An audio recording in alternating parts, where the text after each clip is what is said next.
1982년 리버풀의 하이턴에서 태어난 조이 바튼. 하이턴은 영국에서 흔히 말하는 막장 동네입니다. 도시 곳곳에 마약과 범죄가 만연하고 젊은 청년 중 4분의 1이 실업자라고 합니다. 이 내용을 뒷받침하듯 바튼의 삼촌은 동네 도박장에서 피투성이로 발견됐고 또 다른 삼촌은 길거리에서 살해당했습니다.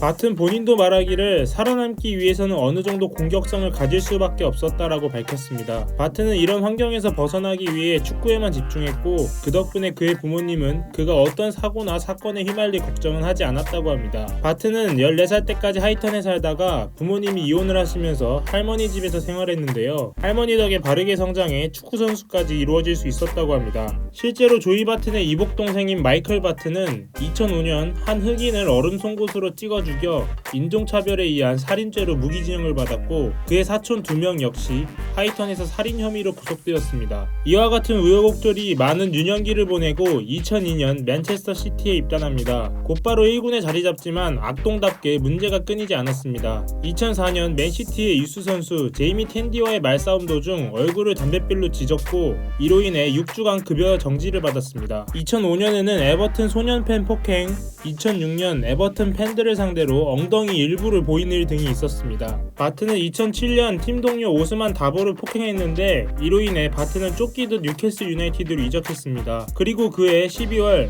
리버풀의 맥도날드에서 또 폭행 사건에 휘말렸고 6개월형을 피해가지는 못했습니다. 2008년 7월에는 또 팀 동료를 폭행해 4개월간 경기에 나서지 못했습니다. 이러한 만행에도 축구 선수 생활을 계속 이어갈 수 있던 가장 큰 이유는 바로 그의 축구 실력. 밖에서 비춰지는 이미지와는 다르게 간결하게 공을 이쁘게 찾는 바튼은 뛰어난 패스와 활동량을 바탕으로 만능형 선수로 활약했고 대표팀까지 발탁되었습니다. 뉴캐슬에서 좋은 활약을 보이다가 카바에가 합류하면서 QPR로 이적하게 됩니다. 그렇게 이적한 QPR, 새로운 팀에 간 기념으로 12경기 징계를 받게 됩니다. 징계 사연은 맨시티와의 경기 도중 테베스를 팔꿈치로 가격하고 아게로를 무릎으로 가격한 것에 대한 엄벌이라고 밝혀졌습니다. 콤파니의 머리까지 들이받았지만 이건 다행히도 넘어갔습니다. 이적 한 시즌 만에 마르세유로 임대된 바튼은 인터뷰에서 QPR은 와이프가 출산했기 때문에 돈 때문에 갔다고 밝히며 팀에 대한 불만을 드러냈습니다. 주급 삭감을 해서라도 마르세유에 남겠다고 말했지만 결국은 QPR로 돌아왔고 팀의 승격을 제대로 도왔습니다. 다시 영국으로 돌아온 이후로는 성숙한 면모를 보여줬고 15-16 시즌 벌리로 이적해 팀의 승격을 도왔습니다. 이를 바탕으로 레인저스로 이적합니다. 하지만 도박 사건에 연루돼 얼마 뛰지 못한 채 상호 합의하에 계약을 종료합니다. 위기를 맞은 그에게 벌리가 다시 한번 손을 내밀었고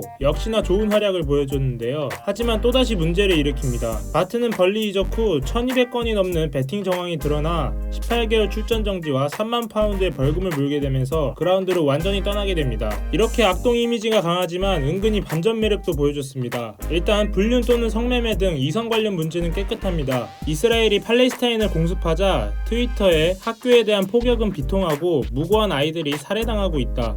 공습을 멈춰야 한다고 밝히고 이에 응수하는 이스라엘 국적의 베나유는 너가 어리석다는 것은 변하지 않는다. 넌 평생을 어리석은 채로 보낼 거다 라고 말하며 바튼을 비난했습니다. 그러자 종교의 이름으로 다른 이들을 죽이는 사람들은 문제가 있다고 리트윗하면서 설전을 벌였습니다. 성소수자를 적극 지지하는 의사를 드러내기도 했습니다. 바튼은 성소수자 옹호를 뜻하는 레인보우 끈을 맨 축구화 사진을 업로드하면서 사람들에게 축구에서 정체성은 아무런 문제가 되지 않는다는 것을 보여주자 이 운동에 동참하자라고 호소했습니다. 더불어 BBC 다큐멘터리에 출연해 프로축구 감독들과 몇몇 개인들의 오해 때문에 성 정체성을 밝힌 선수는 단 한 명도 없다. 이들은 만약 동성애자 선수가 있으면 대기실 분위기에 악영향이 미칠까 우려하고 있지만 이는 사실과 다르다.